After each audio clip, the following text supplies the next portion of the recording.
Namasté, j'espère que tu vas bien.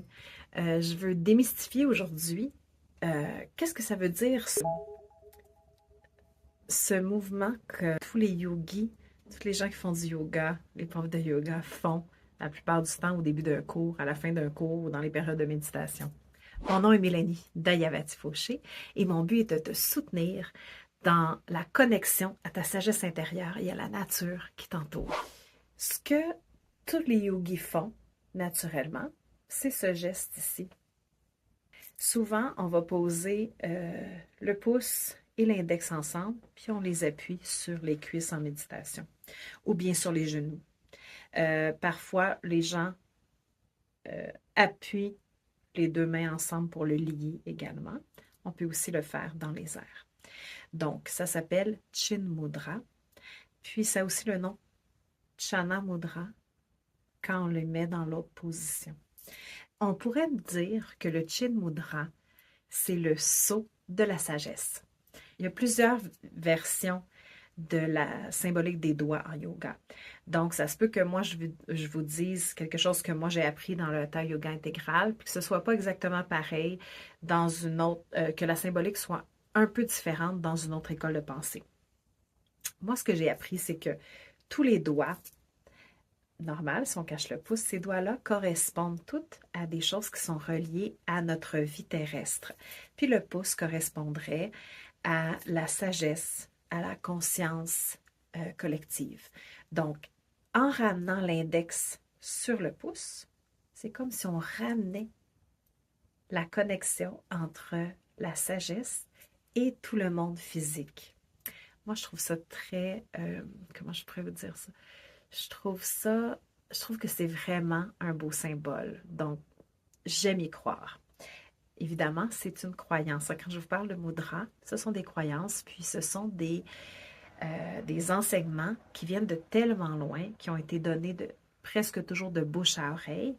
Donc, on n'a pas l'exactitude de chaque chose, mais on a le souvenir, la transmission, puis on peut y croire ou ne pas y croire, mais l'expérimenter, c'est vraiment intéressant parce que là, on peut voir qu'est-ce que ça nous donne à nous.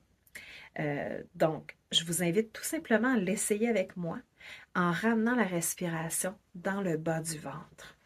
Puis, ouvrez les paumes, amenez index et pouce ensemble. Vous pouvez garder les doigts collés ou les laisser dégager. Moi, j'aime mieux la version collée.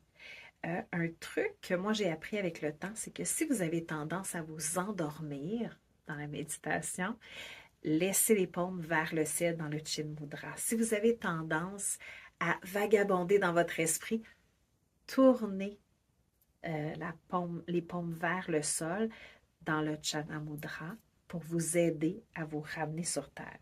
Donc, si on s'endort, on se ramène vers le ciel. Si on s'éparpille, on se ramène vers la terre. Donc, je vous invite tout simplement en tenant le mudra, Chin Mudra. Ramenez-vous à l'intérieur de vous-même. Commencez à écouter le rythme de votre respiration en respirant, si possible, seulement par les narines.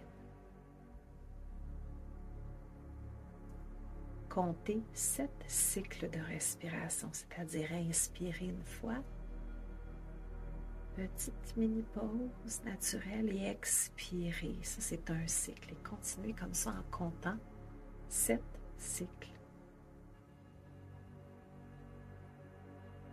À chaque fois que votre esprit vagabonde, qu'une idée survient, laissez-la passer comme s'il s'agissait d'un nuage qui passe dans un ciel bleu. Et ramenez votre attention sur la sensation du mudra, de la posture des doigts et de la respiration.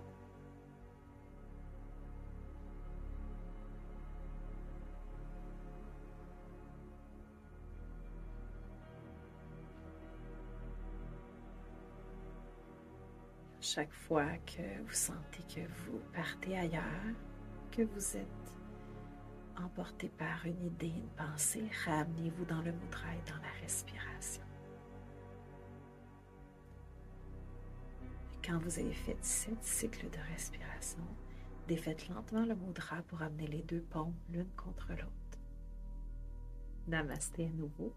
Om Shanti qui veut dire paix. J'espère que vous avez aimé l'explication du mudra et la petite expérimentation. Vous pouvez l'expérimenter plus longtemps si vous le désirez. Puis si vous avez aimé, partagez, laissez-moi un message, posez-moi vos questions, puis abonnez-vous à ma chaîne. À très bientôt.